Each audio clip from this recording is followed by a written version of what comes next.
तो स्टार्ट करेंगे question bank से। ठीक है, हम बात किसी करेंगे यहाँ पे, हम बात करेंगे क्वेश्चन बैंक की। क्वेश्चन बैंक में हमारे पास अराउंड 150 क्वेश्चंस होंगे। ठीक है, तो हम कवर किसको करेंगे यहाँ पे, मार्च 2023 के जो करंट अफेयर्स में जो न्यूज़ में जो थे। ठीक है, सो यहाँ पे जो करंट अफेयर बेस्ड क्वेश्चंस होंगे प्लस जो प्रीवियस ईयर क्वेश्चंस होंगे वो होंगे। तो हमारे पास जो करंट अफेयर है वो भी रिवाइज होगा, साथ ही साथ जो प्रीवियस ईयर क्वेश्चन है वो भी रिवाइज यहाँ पे होंगे। ठीक है, सो यहाँ पे जो आर्टिकल्स हैं द हिंदू से कवर्ड है, इंडियन एक्सप्रेस से कवर्ड है, पीआईबी से कवर्ड है। ठीक है, सो स्टार्ट करते हैं। अपने पास सबसे पहला क्वेश्चन जो है, क्वेश्चन नंबर 1 है which of the following statement is are correct. हमको करेक्ट बताना है। लेवल क्या है इसका, लेवल है इजी। ओके, फर्स्ट है the B20 is the meeting of the bureaucrats belonging to G20 nation. No, ये किसका मीटिंग है भाई, ये किसका मीटिंग है, ये जो इंडस्ट्री एंड बिजनेस लीडर्स थे G20 के, ठीक है ना, उनका मीटिंग है। It is not the meeting of bureaucrats. ये किसका मीटिंग है, it is the meeting of industry and business leader. यहाँ पे मैं लिख रहा हूँ इसीलिए थोड़ा सा मैं यहाँ पे वीडियो ऑफ किया हूँ। ठीक है ना, वेबकैम यहाँ पे ऑफ है। ठीक है, क्योंकि यहाँ पे अपने को दोनों साइड्स क्वेश्चन सॉल्व करने हैं इसलिए। So industry and business leaders, so first is incorrect. It is N unofficial meeting and not affiliated with the G20। गलत बात है भाई, ये it is a official meeting. ये मार्च में न्यूज़ में था इसलिए यहाँ पे से पूछा गया है। करेक्ट हमसे पूछा है भाई, करेक्ट क्या है, यहाँ पे कोई सा भी करेक्ट नहीं है, तो correct is neither 1 not 2। Question number 2 है how many of the below are included in GDP। GDP के कैलकुलेशन में कौन कौन सी चीज़ें इंक्लूड करेंगे। ये लेवल कैसा है इसका, मॉडरेट है।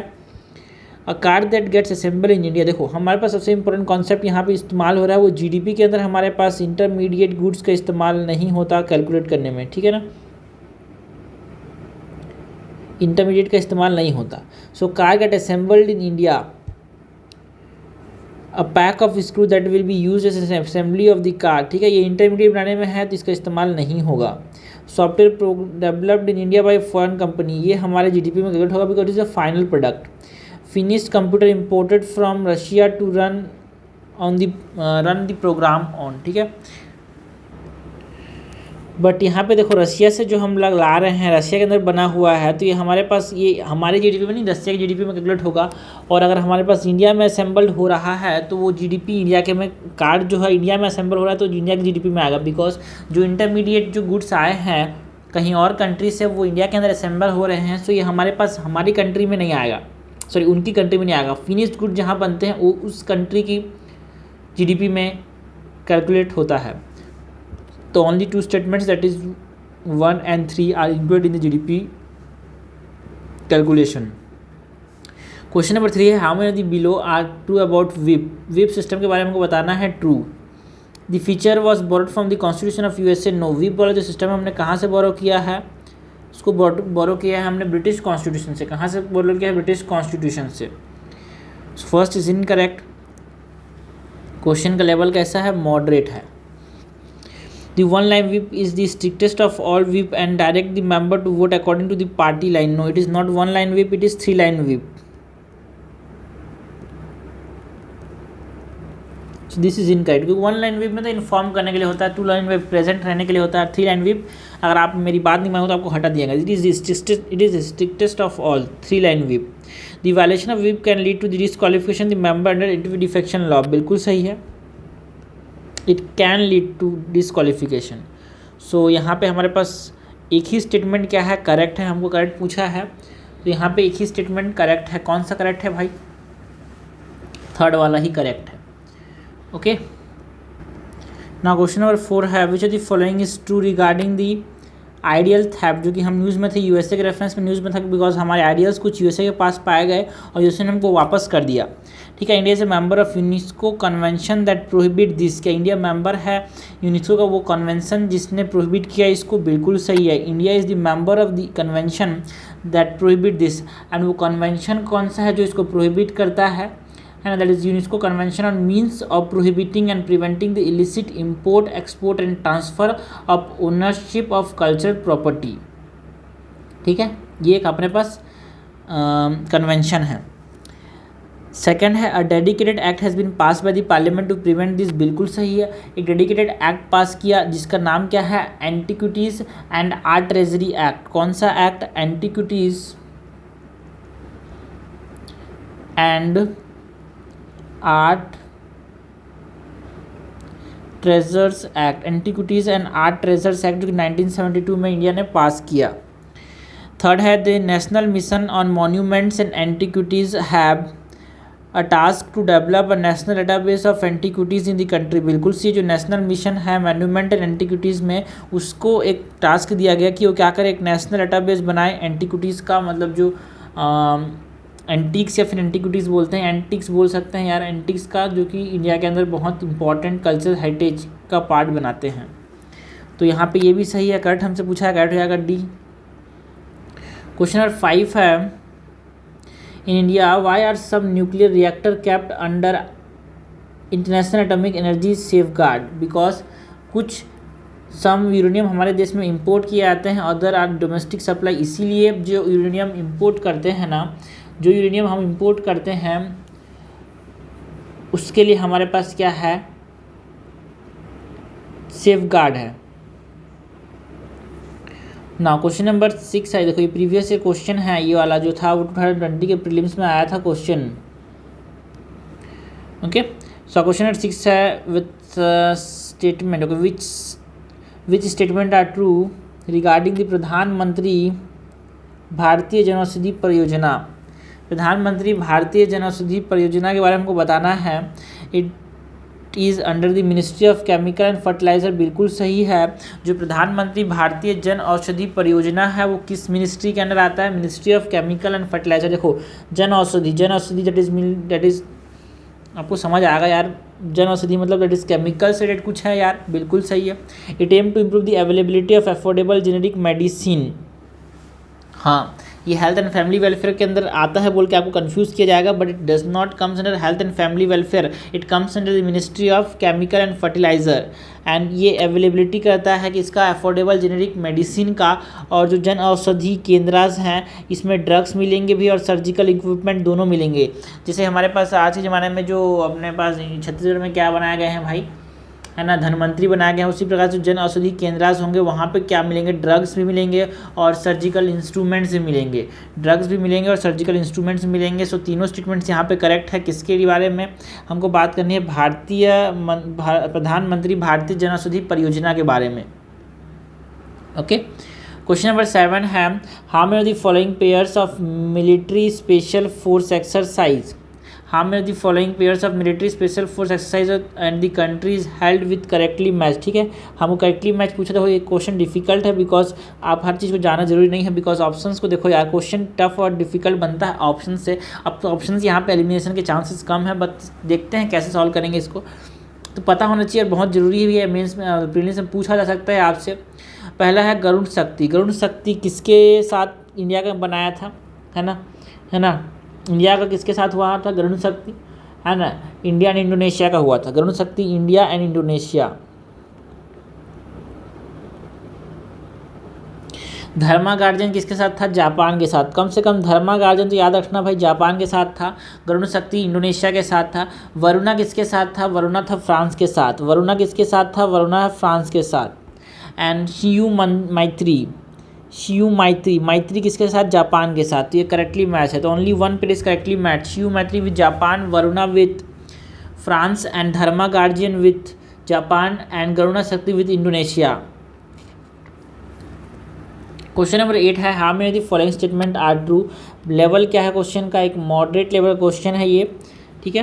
The forest survey of India publish the state of forest report, ठीक है। जो स्टेट ऑफ फॉरेस्ट रिपोर्ट है, स्टेट ऑफ फॉरेस्ट रिपोर्ट है वंस एवरी 2 ईयर, बिल्कुल सही है। जो फॉरेस्ट सर्वे ऑफ इंडिया है वो उसको बाइनियली प्रोड्यूस करती है। Tree area with a canopy cover of 70 to 40-20% are known as dense forest, बिल्कुल सी है। कैनोपी कवर जो है 40 to 70% को डेंस फॉरेस्ट कहते हैं। And any area less than 40% canopy cover is not counted under the survey forested area. गलत बात है भाई, जिसका कैनोपी कवर जो होता है ना 40% से 10% के बीच में होता है उसको हम क्या बोलते हैं, ओपन फॉरेस्ट बोलते हैं। क्या बोलते हैं इनको, ओपन फॉरेस्ट बोलते हैं। और open forest are counted under the forested area, so this is incorrect. And plantation is not included in this either, गलत बात है भाई। जो फॉरेस्ट सर्वे ऑफ इंडिया है ना, उसको इंडिया के इसके अंदर इंक्लूड किया जाता है, सो दिस इज इनकरेक्ट। तो हमारे पास क्या पूछा है, करेक्ट पूछा है भाई, करेक्ट हो जाएगा only 2 statement, that is first statement and second statement is correct. Okay, ना क्वेश्चन नंबर 9 है, which are the following statement is are true. हमको बताना है ट्रू क्या है। The foreign contribution regulation act FCRA regulates foreign funding to NGOs, बिल्कुल सही है। क्वेश्चन का लेवल कैसा है भाई, क्वेश्चन का लेवल है difficult. To seek foreign donation the NGO should have an account in SBI only, बिल्कुल सही है। SBI के अकाउंट में होना चाहिए, और ये SBI अकाउंट यहाँ पे होना चाहिए, दिल्ली में होना चाहिए, ठीक है ना। थर्ड है, the NGO need to specify the purpose for receiving the fund, बिल्कुल सी। NGO को बताना जरूरी है कि है किस पर्पज से ये फंड आ रहा है। And the fund can be transferred from one NGO to another, no this is prohibited. Okay, so this is incorrect, हमसे करेक्ट पूछा है, करेक्ट हो जाएगा A। क्वेश्चन नंबर 10 है, consider the following statement about the charter act of 1813। देखो ये previous question 2019 में आया था, ठीक है। चार्टर एक्ट ऑफ 1813 के बारे में बताना है। It ended the monopoly of the east India company in India except for the trade in tree and trade with China, बिल्कुल सही है। It asserted the sovereignty of British crown over the Indian territory held by the company. जो sovereignty था British crown का, उसको assert किया, हाँ कि जो ब्रिटिश क्राउन जो बोलेगा वही इंडिया के अंदर होगा, ये बताया हमको। The revenue of India were now controlled by the British parliament. देखो जो रिवेन्यू था इंडिया के अंदर, उसको ब्रिटिश पार्लियामेंट ने कंट्रोल कर लिया था पहले से ही, not under the charter act of 1813, under the Pitt's India act of 1784। So this is incorrect, हमसे करेक्ट पूछा है, करेक्ट हो जाएगा A 1 and 2 only. Question number 11 है, consider the following statement with reference to Lok Sabha speaker. हमको बात करनी है लोकसभा स्पीकर की, बिकॉज न्यूज़ में था, ठीक है। तो लोकसभा स्पीकर की हमको बात करनी है। एक मॉडरेट क्वेश्चन है। Whenever the house of the people is dissolve the speaker shall vacate his house immediately, no not immediately. जब लोकसभा डिजॉल्व हो जाता है तो speaker will continue till the first meeting of new Lok Sabha, till the first meeting of new Lok Sabha. And the speaker, if he decide to resign, shall submit his resignation to the leader of the house, no he submit his resignation to the deputy speaker, है ना। Office of speaker news में था, इसलिए यहाँ पे question important बन जाता है। करेक्ट हमसे पूछा है, नाइदर 1 नॉट 2, कोई सा भी यहाँ पे करेक्ट नहीं है भाई, दोनों इनकरेक्ट है यहाँ पे ना। क्वेश्चन नंबर 12 है, 12 नंबर क्वेश्चन है, which the following is are correctly matched. Question कैसा है, मॉडरेट है। बुद्धा के लाइफ साइकिल के बारे में हमको बताना है। Events in the Buddha life and symbols. तो बर्थ जो है वो लोटस के साथ एसोसिएटेड है क्या, बिल्कुल सही है। लोटस एंड बुल के साथ एसोसिएटेड है बर्थ। रिनाउंसिएशन जो है वो हॉर्स के साथ एसोसिएटेड है क्या, बिल्कुल सही है। एंड निर्वाणा बुद्धि ट्री, यस बिल्कुल सही है। निर्वाणा जो है वो बुद्धि ट्री के साथ एसोसिएटेड है। रिनाउंसिएशन मतलब घर सबको त्याग देना, निर्वाणा मतलब है ना अपने पास, निर्वाणा मतलब मोक्ष पा लेना। उसके बाद first sermon wheel, that is धर्म चक्र परिवर्तन।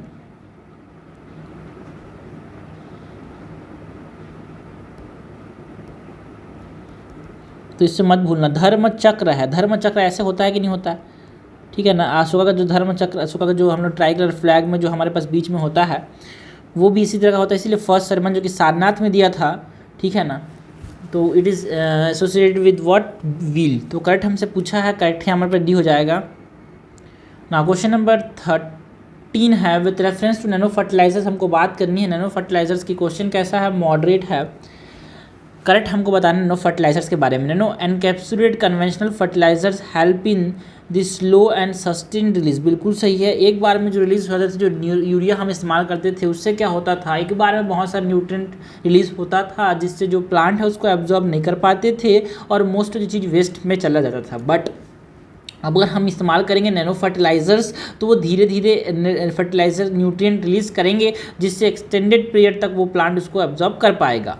तो फर्स्ट इज करेक्ट। सेकंड है nano fertiliser reduce the crop cycle period and increase crop yield, बिल्कुल सही है, क्रॉप साइकिल पीरियड को ये कम कर देता है और इंक्रीज कर देता है क्रॉप यील्ड को। तो करेक्ट हमसे पूछा है, करेक्ट यहाँ पे क्या हो जाएगा, बोथ। क्वेश्चन नंबर 14 है which of the following is correct with reference to JPC, joint parliamentary committee की बात करनी है और जेपीसी तो इजी क्वेश्चन है भाई, it is an easy question. Okay, it is temporary organisation, बिल्कुल सही है। Form to consider the specific issue for predetermined amount of time, बिल्कुल सही है, जो जेपीसी है it is a temporary organisation. Second है JPC recommendation have a value and are binding upon the government, no this are not binding upon the government. Okay, मतलब ये recommendation basis पे होते हैं, JPC are just recommendations and advisory nature के होते हैं, binding नहीं होते। The number of member can vary and there is no fix number of members, बिल्कुल सही है, नंबर ऑफ मेंबर जो है जेपीसी के अंदर वो वेरी कर सकते हैं। करेक्ट हमसे पूछा है भाई, करेक्ट हो जाएगा यहाँ पे 1 और 3, आंसर हो जाएगा सी।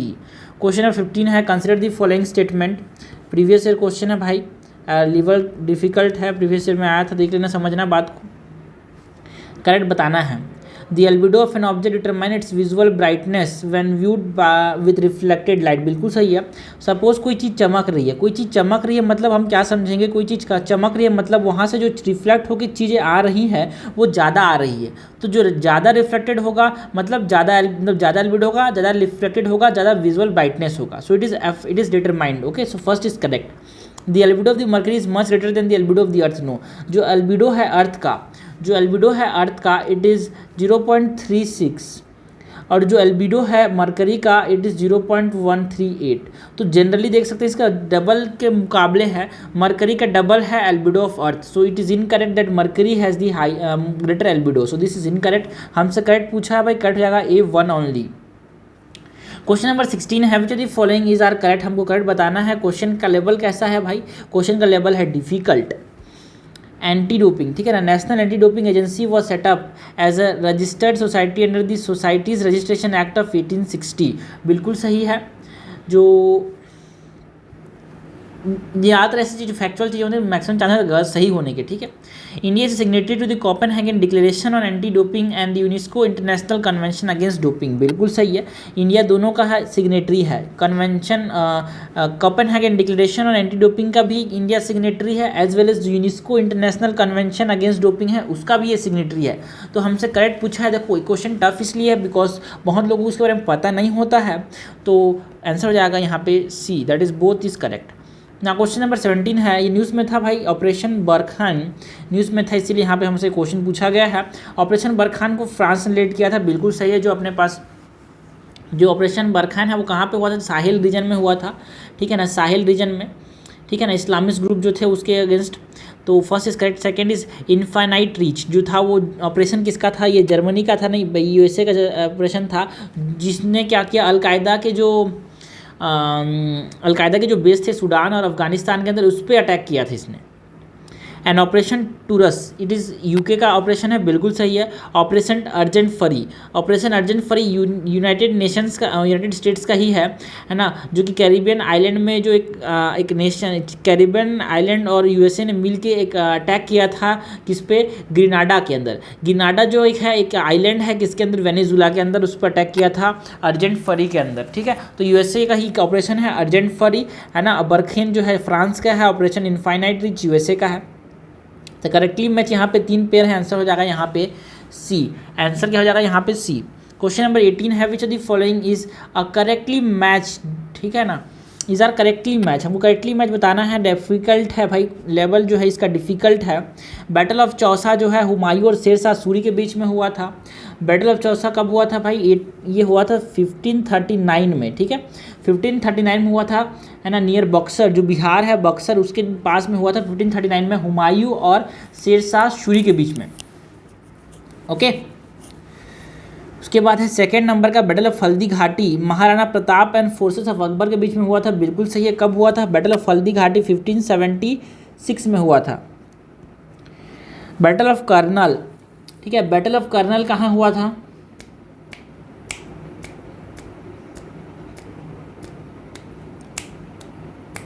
बैटल ऑफ कर्नल कहाँ हुआ था, छोड़ो, किसके बीच में हुआ था, बिल्कुल सही है, नादिर शाह और मोहम्मद शाह के बीच में हुआ था बैटल ऑफ कर्नल। ओके, तो बैटल ऑफ कर्नल जो था वो 1739 में हुआ था, नादिर शाह और मोहम्मद शाह दुरानी या फिर मोहम्मद शाह अब्दाली। करेक्ट हमसे पूछा है, करेक्ट हो जाएगा डी 1 2 3। क्वेश्चन नंबर 19 है स्प्रिंग रिवॉल्यूशन। तो देखो भाई जनरली जो स्प्रिंग रिवॉल्यूशन था वो न्यूज़ में था म्यांमार के रेफरेंस में, तो म्यांमार जहाँ पे दिखे उसको टिक लगा के आगे बढ़ जाना चाहिए। सो it is a political movement that am just regime change in the Myanmar. ठीक है, पॉलिटिकल देखो म्यांमार में क्या हुआ, जो कमांडर इन चीफ थे वहाँ फोर्सेज उन्होंने कब्जा कर लिया, तो उसके अगेंस्ट स्प्रिंग रिवॉल्यूशन एक पॉलिटिकल मूवमेंट हुआ ना। क्वेश्चन नंबर 20 है consider the following statement about probiotic food. हमको बात करनी है प्रोबायोटिक फूड के प्रीवियस ईयर क्वेश्चन 2008 में आ चुका है, इजी क्वेश्चन है भाई। Probiotic food contain live bacteria, जैसे हम दही खाते हैं, दही के अंदर क्या है, लैक्टोबैसिलस है, तो it is a live bacteria which are considered beneficial to human. बिल्कुल से हमारे गट फ्लोरा को ये क्या करते हैं, अच्छा करते हैं। Probiotic food help in maintaining the gut flora, yes correct हमसे पूछा है, करेक्ट हो जाएगा बोथ 1 and 2। ना क्वेश्चन नंबर 21 है how many the following how many the statement is are true. हमको ट्रू बताना है। 21 नंबर क्वेश्चन है India is the 4th largest और 4th highest renewable energy installed capacity in the world. क्या India का 4th largest renewable energy capacity installed है भाई? बिल्कुल सही है। ये कहाँ पे बताया गया है? Renewable 2022 global status report. किसके अंदर बताया गया है? रिन्यूएबल 2022 ग्लोबल स्टेटस रिपोर्ट के अंदर इंडिया का 4th लार्जेस्ट है। सेकंड है India has committed to achieving net zero. देखो ये तो गलत है भाई, zero carbon emission that is net zero हमने 2070 तक टारगेट किया, not 2050। India update its NDC in 2022, बिल्कुल सही। हमने जो नेशनली डिटरमाइंड कंट्रीब्यूशन टारगेट्स हैं वो हमने 2022 में अपडेट किए थे। जो INDC हमने 2015 में लिया था ना पेरिस का एग्रीमेंट में, उसको हमने क्या किया, अपडेट किया 2022 में। ठीक है, so the life style for environment that is the life campaign was proposed by India during COP26। बिल्कुल सही है, जो लाइफ है that is life style for environment उसको COP26 जो ग्लासगो में जो हुआ था उसके अंदर इसमें गवर्नमेंट ऑफ इंडिया ने इसको प्रपोज किया था। ठीक है, तो करेक्ट हमसे पूछा है, करेक्ट हो जाएगा 3 स्टेटमेंट्स दैट इज़ 1, 3 and 4। ना क्वेश्चन नंबर 22 है which are the following surrounds black sea. तो ब्लैक सी बहुत इंपॉर्टेंट है, ब्लैक सी का मैप देखना जरूरी है, तो ब्लैक सी का मैप देखते हैं। तो ये ब्लैक सी का मैप है।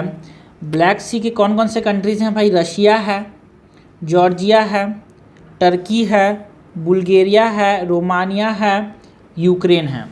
तो कितने नेशंस हैं ब्लैक सी के अराउंड? 1 2 3 4 5 6 कंट्रीज़ हैं। ठीक है, तो ये अपने पास बॉर्डर करते हैं किसको? ब्लैक सी को। बहुत इंपॉर्टेंट है भाई। ये सी ऑफ एजोब है, ये सी ऑफ मरमरा है, ये एजियन सी है। ठीक है, बीबी मैडम से याद रखना। ठीक है ना, ब्लैक सी और सी ऑफ मरमरा के बीच में है स्टेट ऑफ बॉस्पोरस, और एजियन सी के बीच में है डार्डनेल। ठीक, क्या स्ट्रीट यहाँ पे स्ट्रीट ऑफ बॉस्पोरस। ठीक है, यहाँ पे स्ट्रीट ऑफ डार्डनेल। सो देखते हैं अब। तो हमको बताना है कि कौन कौन से कंट्रीज़ हैं। तो टर्की है क्या? बिल्कुल सी है। रशिया है क्या? बिल्कुल सी है। अर्मीनिया नहीं है, जॉर्जिया है। आंसर हो जाएगा 1 2 4 B. The term structural transformation in the news. ठीक है ना, इकोनॉमिक्स में हमारे पास एक टर्म देखने को मिला, इसका नाम क्या था? स्ट्रक्चरल ट्रांसफॉर्मेशन इकोनॉमिक्स के अंदर। तो स्ट्रक्चरल ट्रांसफॉर्मेशन क्या है? Compositional shift of labour from low to high productive areas. बिल्कुल सही है ना। जनरली क्या हुआ, जो अपने पास लेबर बेस्ड जो लेबर इंटेंसिव जो अपने पास जो लेबर था वो लेबर इंटेंसिव फील्ड से स्किल इंटेंसिव फील्ड की तरफ मूव करना चालू किया, जिसको हमने क्या कहा? स्ट्रक्चरल ट्रांसफॉर्मेशन कहा। बाकी सब जरूरत नहीं है, बट याद रखना कि ये इसके रेफरेंस में न्यूज़ में था। ओके, छोटी छोटी चीज़ें हैं जो कि आ जाती है क्वेश्चन में, यार हम पता नहीं होता ना, इसलिए पता नहीं चल पाता क्या करना है कैसे करना है। तो छोटी छोटी चीज़ें हैं भाई। आप बहुत सारे क्वेश्चन करोगे, करंट अफेयर मैगजीन्स के क्वेश्चन करोगे, तो आपको ये सब चीज़ दिमाग में रहेगी, और एक बार पढ़ लेने से एग्जाम में जब आता है ना स्ट्राइक करता है वो चीज़। क्वेश्चन नंबर 24 है which of the following is are true. Level क्या है? ईजी है। ठीक है, the term Hindu growth rate जो टर्म है Hindu growth rate, okay, was coined by C Rangarajan. क्या रंगराजन जी ने इसको कॉइन किया था? No, it was coined by professor Rajkrishna. और याद रखना, जो हिंदू ग्रोथ रेट है वो पॉपुलेशन ग्रोथ के रेफरेंस में ज़्यादा बात नहीं की गई है, इसको इकोनॉमिक टर्म्स में बात की गई है कि हमारे पास जो 1950 से 1980 तक था वहाँ पे हमारे पास ग्रोथ ही नहीं हुआ भाई, वहाँ पे हमारे पास ग्रोथ ही नहीं हुआ। हमारा जो ग्रोथ था वो 3.5% के अराउंड रुक गया था, ठीक है ना। जब लेकिन 1991 में जब हमने रिफॉर्म लाया तभी हमारा ग्रोथ स्टार्ट हुआ। तो जो 3.5% जो रुका हुआ ग्रोथ है 1950 से लेकर 1980 तक, उसको टर्म दिया हिंदू ग्रोथ रेट, ओके।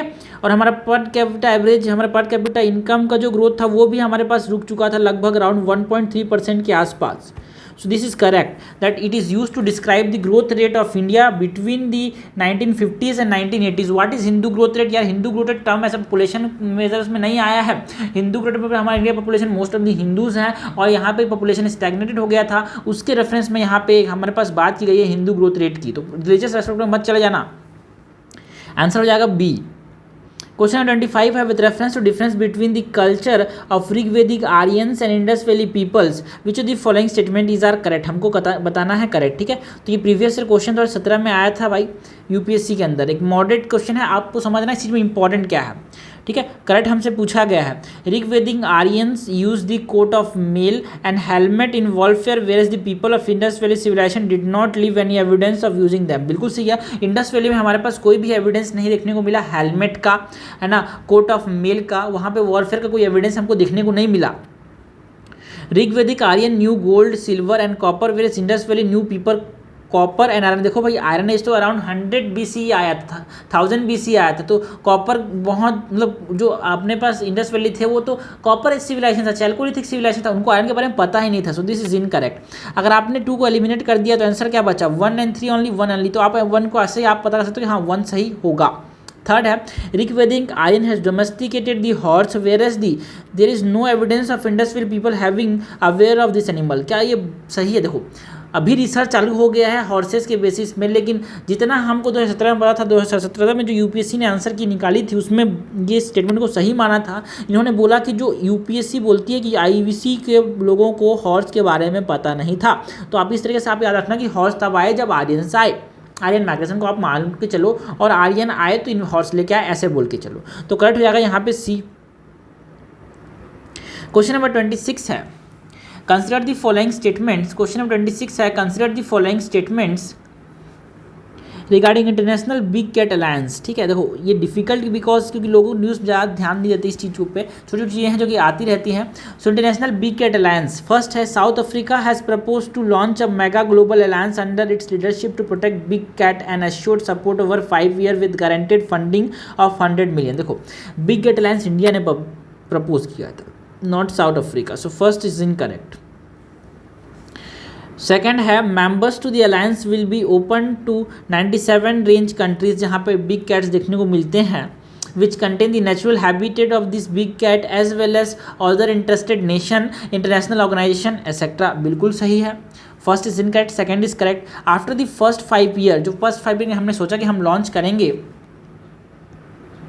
उसके 5 साल बाद first 5 year the IBA that is international big cat alliance. What is IBA? IBA is international big cat alliance. IBA क्या है भाई? इंटरनेशनल बिग कैट अलायंस है, ओके है ना। It is expected to sustain itself through membership fees. ठीक है, first 5 साल बाद हमने बात की हम इतना पैसा देंगे, उसके बाद ये कैसे कर सस्टेन करेगा? मेंबरशिप फीस से सस्टेन करेगा। कंट्रीब्यूशन जो बायलेटरल और मल्टीलेटरल इंस्टीट्यूट सब जो यहाँ पे कंट्रीब्यूट करेंगे उससे ये सस्टेन करेगा, प्राइवेट सेक्टर से सस्टेन करेगा। सो दिस इज करेक्ट। हमसे क्वेश्चन ने पूछा है, करेक्ट बताना है, बट यहाँ पे लिखा हुआ देखना आखिरी में गलत पूछा है। देखो चुपचाप से लिख दिया wrong, only 1 statement is wrong. यहाँ पे आखिरी में क्या लिखा है इसको भी पढ़ लेना भाई, नहीं तो गलत हो जाएगा। यहाँ पे आपको समझ आएगा 2 पे लगा दोगे, ओनली 2 स्टेटमेंट। ठीक है, तो पीछे में क्या लिखा है? रॉन्ग नहीं, only 1 statement is wrong, 2 statement is correct. तो ध्यान से ये चीज़ें हैं जो कि यूपीएससी बहुत गेम खेलती है आपके माइंड के साथ, आपके प्रेजेंस ऑफ माइंड जो एग्जाम में आपका होता है उसके साथ खेल खेलती है यूपीएससी।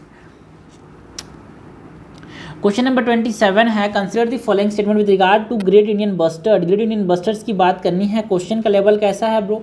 क्वेश्चन का लेवल कैसा है? क्वेश्चन का लेवल है मॉडरेट। क्वेश्चन का लेवल कैसा है? क्वेश्चन का लेवल है मॉडरेट। फर्स्ट है the great Indian bustard is one of the heaviest flying bird in the world and has dispersed और disappeared from 90% of its habitat except in the parts of Rajasthan and Gujarat. क्या ये राजस्थान और गुजरात में ही पाया जाता है? नहीं, और जगह भी पाया जाता है, बट ज़्यादातर इसका जो पॉपुलेशन है वो राजस्थान और गुजरात एरिया में पाया रहा है। It is the state bird of Rajasthan. IUCN has categorise the species as critically endangered. बिल्कुल सही है, ये याद रखना कि जो इसका स्टेटस है वो कैसा है, क्रिटिकली एंडेंजर्ड है। The supreme court in April 2021 order that all overhead power transmission line in core and potential great Indian bustard habitat in Rajasthan and Gujarat should be made underground. ठीक है, यहाँ पे अंडरग्राउंड बताने की बात की गई, अंडरग्राउंड करने की बात की गई, बिकॉज उनका जो डेथ हो रहा था, मैक्सिमम जो डेथ हो रहे थे किसके, ग्रेट इंडियन बस्टर्ड के, वो कैसे हो रहे थे भाई, वो इलेक्ट्रिसिटी की वजह से हो जा रहे थे, टकराते थे इलेक्ट्रिक वायर से, वो मर जाते थे। तो इसको रोकने के लिए सुप्रीम कोर्ट ने बोला कि आप जो ज़्यादा जहाँ पे वो ज़्यादा इसका पॉपुलेशन है वहाँ पे आप अंडरग्राउंड कर दो। तो करेक्ट हमसे पूछा भाई करेक्ट क्या हो जाएगा, all the 3 statements are correct, but यहाँ पे रॉन्ग लिखा हुआ है, so none of the statements are wrong. Answer क्या हो जाएगा, डी। क्वेश्चन नंबर 28 है, which of the following statement is not true about स्वामीह फंड। ठीक है, स्वामीह फंड अर्बन एरियाज के अंदर बात की गई। ठीक है, so it is not true, हमको बताना है, नॉट ट्रू बताना है। It is an easy question. देखो, the fund is sponsored by the ministry of finance, government of India. No, it is managed by the ministry of housing. Okay, it is financed by the ministry of housing. Okay, it is financed by the question हमसे पूछा है, not correct. Swami fund बिल्कुल सही है, ये जो sponsored है ना वो मिनिस्ट्री ऑफ फाइनेंस इसको स्पॉन्सर करती है। स्वामी स्कीम का फुल फॉर्म क्या है भाई, what is Swami scheme, special window for affordable and middle income housing, special window for affordable and middle income housing. ठीक है, तो ये अपने पास इसका फुल फॉर्म है, special window for affordable and middle income housing. तो ये मिनिस्ट्री ऑफ फाइनेंस के द्वारा स्पॉन्सर्ड किया जा रहा है, बिल्कुल सही है। ठीक है, and manage by LIC, it is not correct because it is manage by the SBI cap venture, SBI cap venture limited के द्वारा ये मैनेज किया जा रहा है। So second is incorrect and second is the required answer. Special window for affordable and middle income housing is a social impact fund specifically formed for completing stressed and stalled residential project, बिल्कुल सही है। This is a government backed fund that was set up as a category 2 alternate investment fund, that fund registered with SBI and launch in 2019। इसको याद रख लो इस चीज़ों को कि बिकॉज एग्जाम ये काम आता है कभी, है ना, अभी तो काम नहीं आ रहा, बट एग्जाम में जब आपको कुछ मिलेगा ना स्वामी फंड के लिए, तो आप इस चीज़ को इस्तेमाल कर सकते हो, वहाँ पे आप इसको एलिमिनेट करने के लिए इस्तेमाल कर सकते हो। इन स्टेटमेंट्स के बारे में पढ़े रहेंगे तो इसलिए बहुत सारे क्वेश्चन करना जरूरी होते हैं, बट क्वेश्चन रिपीट नहीं तो वजह जो टॉपिक्स जो हैं उनके जो स्टेटमेंट्स हैं वो रिपीट करते हैं, तो आपको मदद मिलता है आंसर सॉल्व करने में। क्वेश्चन 29 है, consider the following statement with regard to the arm force tribunal. Arm forces tribunal की बात करनी है यहाँ पे। It was established in 2008 under the Armed Forces Tribunal Act of 2007।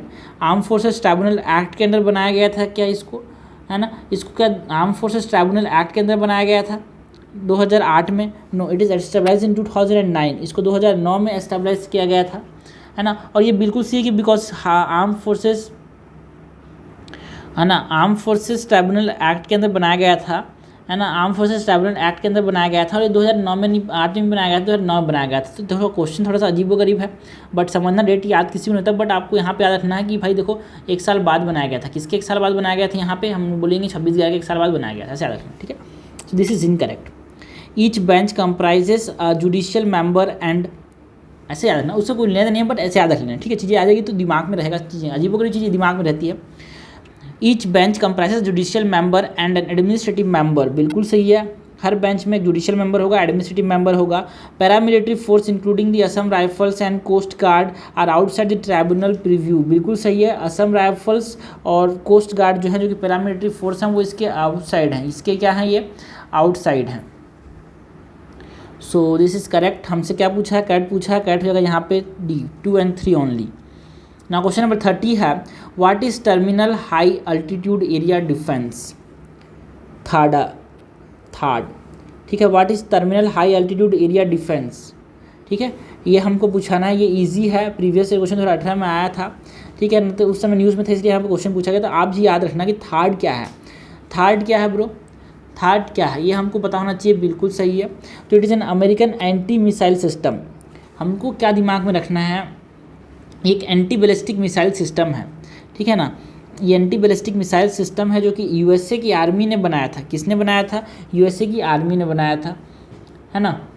तो ये चीज़ें दिमाग में रहनी, हमको ये समझना है कि भाई इस तरह से यूपीएससी ने क्वेश्चन पूछा है, तो अगली बार जब भी ऐसी चीज़ें कोई न्यूज़ में होगी तो हमसे पूछा जा सकता है, ठीक है, हमसे पूछा जा सकता है। तो इस चीज़ों को हमको समझना है ना। क्वेश्चन नंबर 31 है, the prestigious Pritzker prize is conferred in the field of, ठीक है। तो प्रिट्जकर प्राइज़ जो है वो किस फील्ड में दिया जाता है, प्रिट्जकर प्राइज़ जो है वो आर्टिफैक्ट के आर्किटेक्चर की फील्ड में दिया जाता है ना।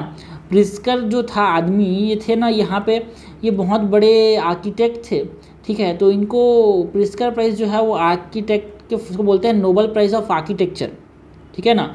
नोबल प्राइज़ क्या बोलते हैं, इसको आर्किटेक्चर बोलते हैं। तो याद रखना भाई, इसको जे ए प्रिट्जकर जो थे ना, उनके याद में दिया जाता है। So it is the Nobel prize of architecture. Pritzker prize is the Nobel prize of architecture. Moderate है, दिमाग में छोटे से क्वेश्चन आते हैं, न्यूज़ में आते हैं भाई, तो दिमाग में याद रखना कि काम आएगा बहुत ज़्यादा ना। क्वेश्चन नंबर 32 है, consider the following statements with regard to India's carbon sink. हमको बात किसकी करनी है, इंडिया के कार्बन सिंक की बात करनी है। लेवल कैसा है भाई, डिफ़िकल्ट है। India is committed to increase its carbon sink by 2.5 to 3 billion tons of CO2 equivalent by 2030, but it has not formally substituted to the UNFCCC the clarification that the baseline year for this would be 2005। बिल्कुल सही है। India has committed to increase its carbon sink by 2.5 to 3 billion tons of carbon dioxide equivalent by 2030 through the creation of additional forest and tree cover. बिल्कुल सही, हम और भी ज़्यादा forest बनाएंगे और हमारे पास जो कार्बन सिंक है उसको हम 2.5, ये नंबर इंपॉर्टेंट है, 2.5 to 3 बिलियन, ये इंपॉर्टेंट नंबर है। हमने इतने नंबर को बात की थी, तो प्लेन्स में घुमा के आपको पूछ सकता है कि भाई 2.5 नहीं, इसको 3.5 है ना, 1.5 ऐसा घुमा के पूछ सकता है। As per the Forest Survey of India, India forest and tree cover had a carbon sink of 29.38 billion ton of CO2 equivalent। बिल्कुल सही है, जो फॉरेस्ट सर्वे ऑफ इंडिया ने बताया कि हमारे पास कितना बिलियन टन का कार्बन सिंक है, 29.38 बिलियन टन का। तो हमसे करेक्ट पूछा है भाई, तो यहाँ पे रॉन्ग, देखो none of the statements are wrong. देखो ये नया इनोवेशन है जो आपको एग्जाम में दिया सकता है। तो ये सब चीज़ें आपको समझ कब आएगा, जब आप टेस्ट दोगे, जब आप क्वेश्चन सॉल्व करोगे, तब इससे इनोवेशन के बारे में आपको पता चलेगा। क्वेश्चन नंबर 33 है, consider the following statement with regard to the national assessment and accreditation council. National assessment and accreditation council के बारे में हमको बात करनी है। And national assessment and accreditation council, question का लेवल कैसा है, मॉडरेट है। National assessment and accreditation council is an autonomous body. क्या एक ऑटोनोमस बॉडी है ये, क्या एक ऑटोनोमस बॉडी है, इसको बहुत इंपॉर्टेंट, ठीक है ना। Yes, it is N autonomous body under the university grant commission that assess and certify higher education institutions with grading as a part of accreditation। बिल्कुल सही है, देखो न्यूज़ में था ये वाला, है ना, ग्रेड वाला, है ना, यूनिवर्सिटी ग्रांट कमीशन न्यूज़ में था गवर्नर के रेफरेंस में। बट यहाँ पे आपको पूछा जा सकता है कि भाई national assessment and accreditation council क्या करता है। तो ये एक हाई ऑटोनोमस बॉडी है, ये आपको पता है, पहले बाकी आपको पता होना चाहिए। Second is rating of the institution ranges from A++ to C। If an institution is graded D, it means it is not accredited. बिल्कुल सही है। थर्ड स्टेटमेंट है क्या इसका, हाँ थर्ड स्टेटमेंट भी है इसका। Only higher educations, okay, only higher education, देखो जहाँ पे ओनली है तो वहाँ पे थोड़ा सा सतर्क हो जाना भाई, क्योंकि यहाँ पे घंटी बज जानी चाहिए कि यार ओनली आ गया, ओनली आ गया। only higher education institution that are at least 10 year old or from where at least 3 batches of student have graduated can apply। ठीक है ना, देखो ये हायर एजुकेशन तो है, ये सही है, but at least 2 batches of student, okay, and have been existence 6 years, ठीक है ना, at least 6 year old। and at least 2 batches. Okay, so only आते ही थोड़ा सा गलत सोचना चाहिए। अब थोड़ा सा अब तुक्का ओनली सोच के लगाओ या फिर इसको दे के लगाओ, सही तो हो जाएगा। बट यहाँ पे ओनली की वजह से गलत नहीं है, यहाँ पे गलत इसलिए बिकॉज यहाँ पे जो लेवल जो क्राइटेरिया है कि 10 ईयर्स की है, 6 ईयर है, 6 ईयर है। कितने बैचेस हैं? 3 बैचेस हैं कि 2 बैचेस हैं? 2 बैचेस हैं, तो 6 2 याद रखना, 6 ईयर्स 2 बैचेस। तो करेक्ट हमसे पूछा है, so only 1 statement is wrong. 3rd number का statement is wrong, 3rd number का statement is wrong. Question number 34 है, consider the following statement with regard to Chabahar port. Chabahar port जो कि India बना रहा है, कहाँ पे? ईरान के अंदर, उसके बारे में हमको बताना है। The port of Chabahar is located in the south east Iran. South east Iran में है क्या? बिल्कुल सही है, साउथ ईस्ट ईरान में है। एंड कहाँ पे है? गल्फ ऑफ ओमान में है क्या? बिल्कुल सही है, गल्फ ऑफ ओमान में है। And it is only Iranian port with direct access to ocean.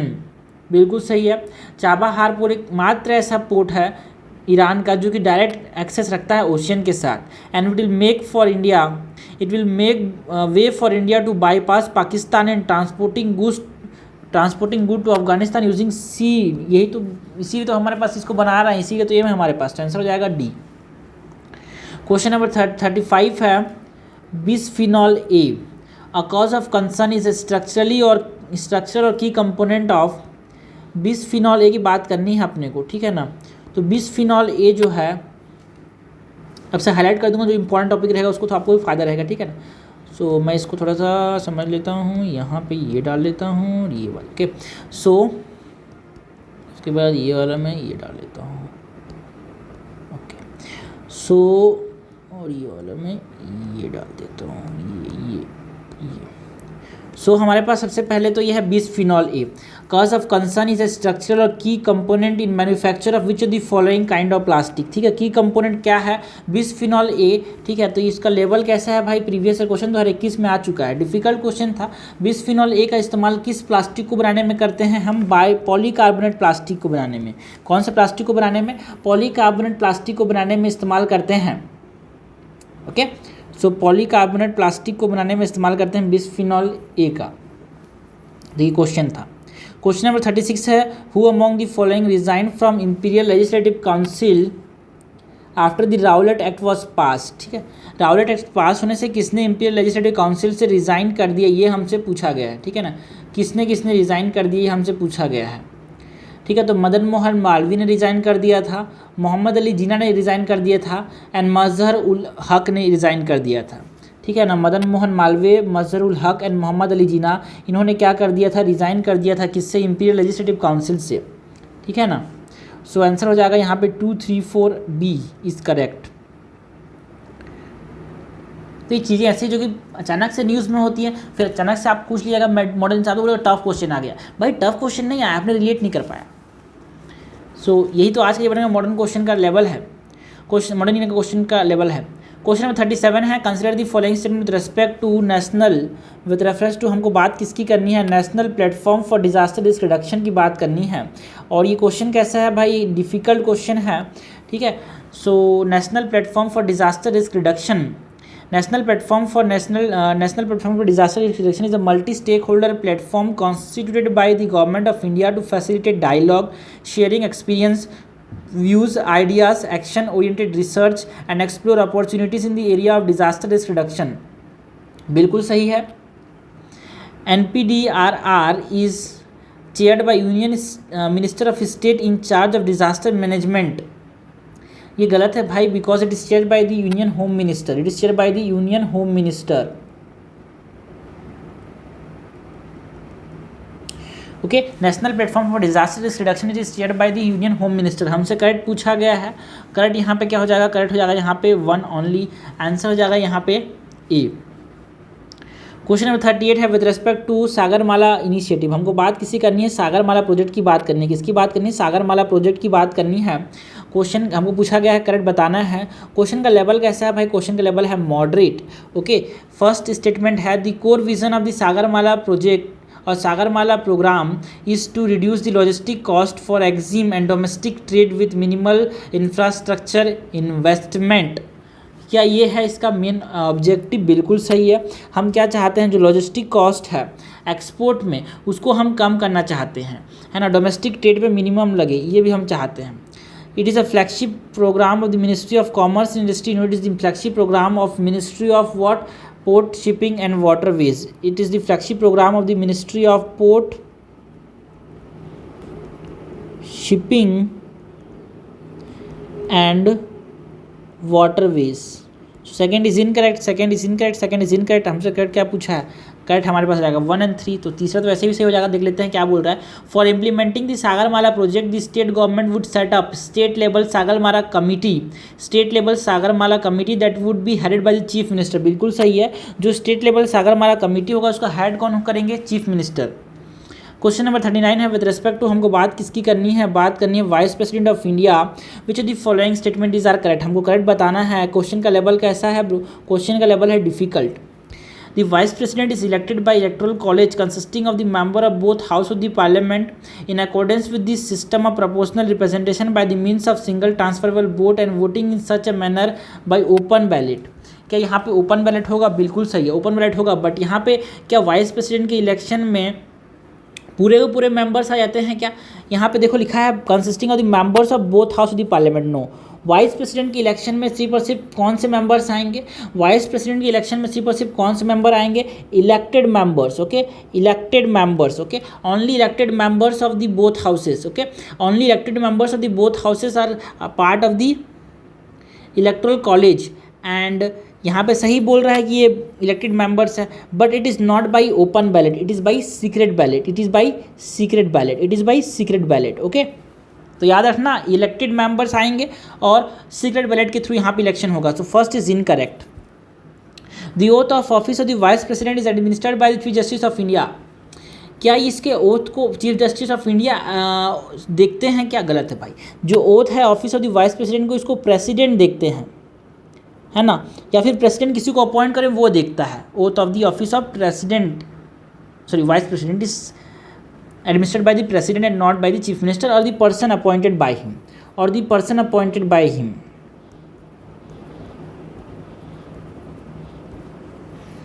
Third है, if the office of vice president fall vacant by resignation, removal, death or otherwise, then an election to fill the vacancy should be held within 6 months from the date of occurrence of such a vacancy। बिल्कुल गलत है, because 6 महीने के अंदर नहीं होना चाहिए election, है ना, एज सुन एज पॉसिबल, ठीक है ना, एज सुन एज पॉसिबल होना चाहिए, not with in the 6 month.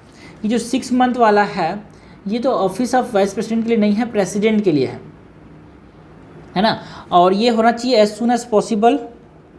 Election कैसा होना चाहिए? एज सुन एज पॉसिबल होना चाहिए। और जो आदमी को इलेक्ट करेंगे वो 5 साल तक के लिए होगा, not for the reminder of term, it is for the full term 5 years.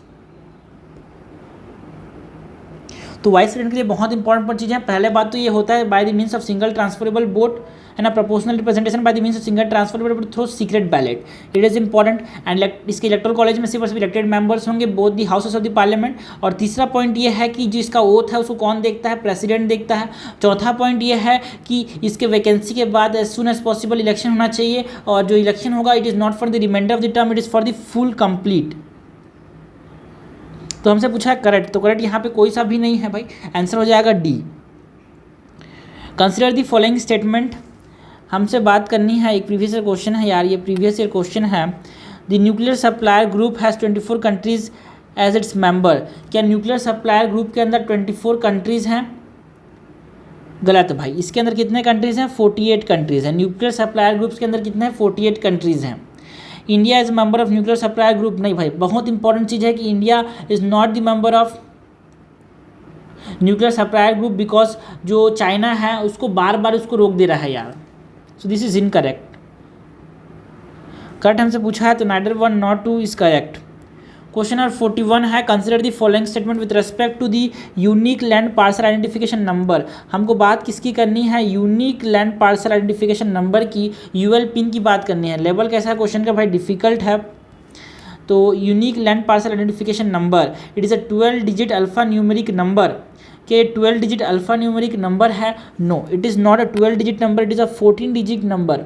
It is a 14 digit alphanumeric number. UL PIN is a 14 digit alphanumeric number. So first is incorrect. हमसे question ने पूछा कैट बताना है. Okay. The identification number is based on the latitude and longitude of a special parcel of land and is relied on cadastral map and survey. बिल्कुल सही है. Correct हमसे पूछा है, करेक्ट हो जाएगा B2 ओनली. ना क्वेश्चन नंबर 42 है with respect to MSME classification. हमको बात किसकी करनी है? हमको एमएसएमई क्लासिफिकेशन की बात करनी है. क्वेश्चन का लेवल कैसा है भाई? डिफिकल्ट है. Based on the investment in plant and machinery which the following is correctly match. MSME classification की बात करनी है. माइक्रो एंटरप्राइजेस किसको बोलेंगे? माइक्रो एंटरप्राइजेस किसको बोलेंगे? देखो मैं क्लासिफिकेशन यहाँ पे करता हूँ. एक बार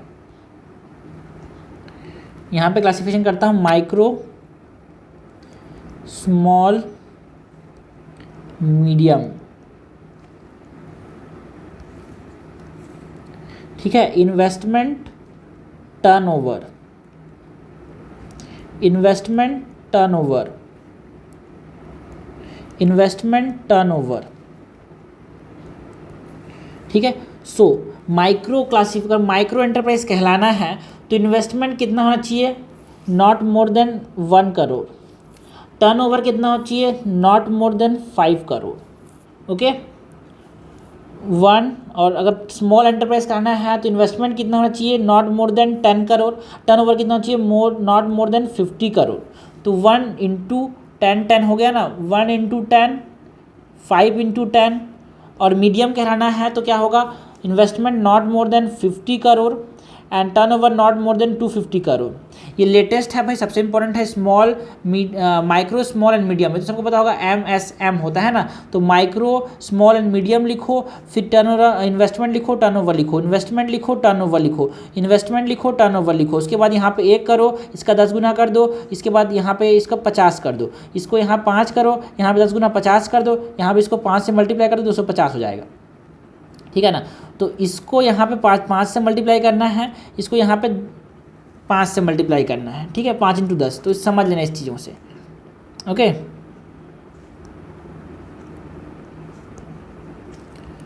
ओके. सो अब देखते हैं micro enterprises. Investment not exceeding 25 crore. No, ऐसा 25 का क्राइटेरिया ही नहीं है माइक्रो में. तो investment not exceeding more than 1 crore. Okay. So first is incorrect. Second है small enterprises. Investment of more than 25 lakh but not exceeding 5 crore. Investment कितना होना चाहिए? Not more than 10 crore. So this is incorrect. Medium enterprises है. Investment more than 5 crore but not exceeding. Medium enterprises ना, क्या लिखा है? Investment more than 5 crore but not exceeding 10 crore. No, investment not more than 50 crore. ठीक है. So this is also incorrect. हमसे incorrect पूछा है भाई, करेक्ट पूछा है, करेक्ट पूछा है, करेक्ट यहाँ पे कोई सा भी नहीं है. ठीक है.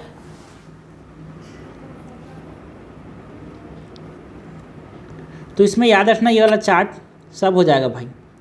25 ये सब तो हटा देना बात. ये इंपॉर्टेंट सबसे पहले बनाना सीखो इसको. नॉट मोर देन मतलब समझना, 1 करोड़ से कम है तो उसको बोलेंगे माइक्रो. 1 से लेके 10 करोड़ तक है उसको बोलेंगे स्मॉल. और 10 से लेके 50 तक है तो उसको बोलेंगे medium. Okay. Now 43 number question है which the following statement is correct with respect to landslide atlas of India. हमको बात किसकी करनी है? लैंडस्लाइड एटलस ऑफ इंडिया की बात करनी है. क्वेश्चन का लेवल कैसा है? ये डिफिकल्ट है. हमको बताना क्या है? करेक्ट बताना है. According to the landslide atlas the north west Himalayas contribute 66.5% of the landslide. बिल्कुल सही है भाई, है ना. बिल्कुल सही है. यहाँ पे हमारे पास जो इसके एटलस के हिसाब से जो 66.5% लैंडस्लाइड्स हैं वो कहाँ पे होते हैं? नॉर्थ वेस्ट हिमालयाज के अंदर होते हैं. That is the Jammu and Kashmir वाला रीजन के अंदर होते हैं. Rudraprayag and Tehri Garhwal district of Uttarakhand have the highest landslide density and landslide risk exposure in the country. बिल्कुल सही है. जो रुद्रप्रयाग है और जो तेहरी घरवाल डिस्ट्रिक्ट है उसके अंदर बहुत ज़्यादा हाईएस्ट डेंसिटी है लैंडस्लाइड का. करेक्ट हमसे पूछा है. Both is correct. Question number 44 है रीजनल एंटी टेररिस्ट स्ट्रक्चर. हमको बात किसकी करनी है? रैट्स की. which intended to combat terrorism, separatism and extremism at the regional and global level is an organ of। तो ये SCO का ऑर्गन है।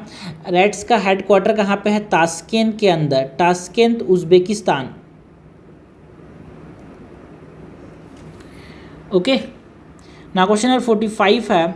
क्वेश्चन नंबर 45 है, which one of the following reform was commission set up, which of the following reform was a commission set up under the chairmanship of Veerappa Moily by the government of India. ठीक है, वीरप्पा मोइल के अंदर हमने कौन सा कमीशन चेयर किया था? ये क्वेश्चन आ चुका है भाई, प्रीवियस क्वेश्चन 2008 में आ चुका है, लेवल मीडियम है। तो वीरप्पा मोइल कमेटी, ठीक है, न्यूज़ में था भाई, जो सेकंड एडमिनिस्ट्रेटिव रिफॉर्म कमीशन है ना, तो सेकंड एडमिनिस्ट्रेटिव रिफॉर्म कमीशन है, उसके रेफरेंस में यहाँ पे न्यूज़ में था। तो एडमिनिस्ट्रेटिव रिफॉर्म कमीशन के चेयरमैन थे वीरप्पा मोइल। क्वेश्चन नंबर 46 है, which one of the following began with the Dandi march. Dandi march से क्या स्टार्ट हुआ? नॉन कॉपरेशन मूवमेंट या फिर सिविल डिसोबीडियंस? देखो, नॉन कॉपरेशन मूवमेंट 1920s में हुआ था, सिविल डिसोबीडियंस 1930s में हुआ था। So the civil disobedience movement started with the Dandi march. Home rule in 1970s के अराउंड, क्योंकि इससे हमको पता चलता है। कोर्ट मीडिया 1942 के अराउंड। Which of the following is a wetland according to Ramsar convention. Ramsar convention के अंदर इसमें से किसको किसको हम वेटलैंड मानेंगे? रामसर कन्वेंशन के अंदर इसका हम किसको किसको वेटलैंड हम मानेंगे, ये हमसे क्वेश्चन ने पूछा है। ठीक है, तो क्या पीटलैंड को हम वेटलैंड मानेंगे रामसर कन्वेंशन के अंदर? यस। क्या ओसेस जो हैं उनको हम क्या रामसर कन्वेंशन के अंदर हम मानेंगे? बिल्कुल मानेंगे। क्या राइस पैडीज जो हमारे पास खेत खलियान है उनको हम क्या मानेंगे? वेटलैंड्स मानेंगे? बिल्कुल मानेंगे। क्या रिजर्वायर्स को वेटलैंड मानेंगे? बिल्कुल मानेंगे। सॉल्ट पैन्स को वेटलैंड्स मानेंगे? बिल्कुल मानेंगे। देखो, इसके अंदर हमारे पास टाइडल फ्लैट्स भी हैं, डेल्टाज भी हैं, एस्चुरीज भी हैं। ओके, तो ये सबको हम क्या मानते हैं? वेटलैंड्स मानते हैं अंडर दी रामसर कन्वेंशन। तो आंसर हो जाएगा डी। क्वेश्चन नंबर 48 है, consider the following statement with respect to academy award और ऑस्कर। हमको बात किसकी करनी है? हमको बात करनी है एकेडमी अवार्ड या फिर ऑस्कर्स की, क्योंकि न्यूज़ में था भाई। इट इज़ गिवन, ऑस्कर किसको मिला? नाटू नाटू, इसीलिए क्वेश्चन में था, ये न्यूज़ में था ये।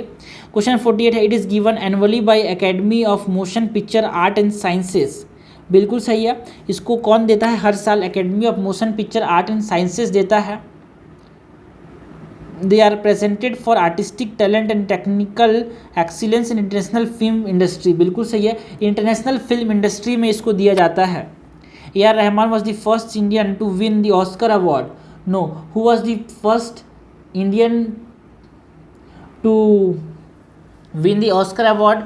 Bhanu Athia was the first Indian. Who was the first Indian? Bhanu Athia was the first Indian. Okay, कौन कौन से ऑस्कर किनको किनको मिल चुका है भाई? इंडिया के अंदर हमारे पास सत्यजीत रे को मिल चुका है, ए.आर. रहमान को मिल चुका है, रसूल पोकोटी को मिल चुका है, गुलजार को मिल चुका है। करेक्ट हमसे पूछा है, करेक्ट हो जाएगा यहाँ पे 1 और 2। आंसर हो जाएगा यहाँ पे ए। क्वेश्चन नंबर 49 है, with respect to wheat blast disease. हमको बात किसकी करनी है? व्हीट ब्लास्ट डिसीज की। करेक्ट बताना है भाई। लेवल कैसा है क्वेश्चन का? क्वेश्चन का लेवल है difficult. Wheat blast is caused by a fungus Magnaporthe oryzae.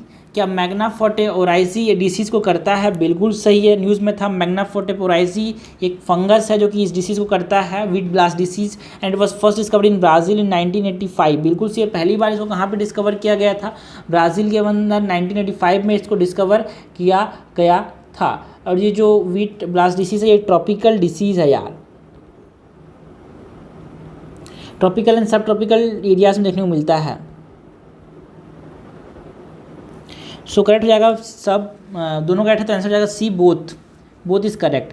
Question number 50 है, which one of the following pairs of metal constitute the lightest metal and the heaviest metal. ठीक है, हमको क्या बताना है? Lightest metal बताना है और हैवीएस्ट मेटल बताना है। Difficult question, previous year question 2008 में आया था। ठीक है, तो what who is lightest and the heaviest metal? ठीक है, तो lightest and the heaviest metal हमको बताना है। तो सबसे लाइटेस्ट है लिथियम, सबसे हैवीएस्ट मेटल है ऑस्मियम। ठीक है, नेचुरल मैटर जिसकी हाईएस्ट डेंसिटी होती है। So this is about the 50 questions. उसके बाद हम बात करेंगे नेक्स्ट 50 क्वेश्चंस की।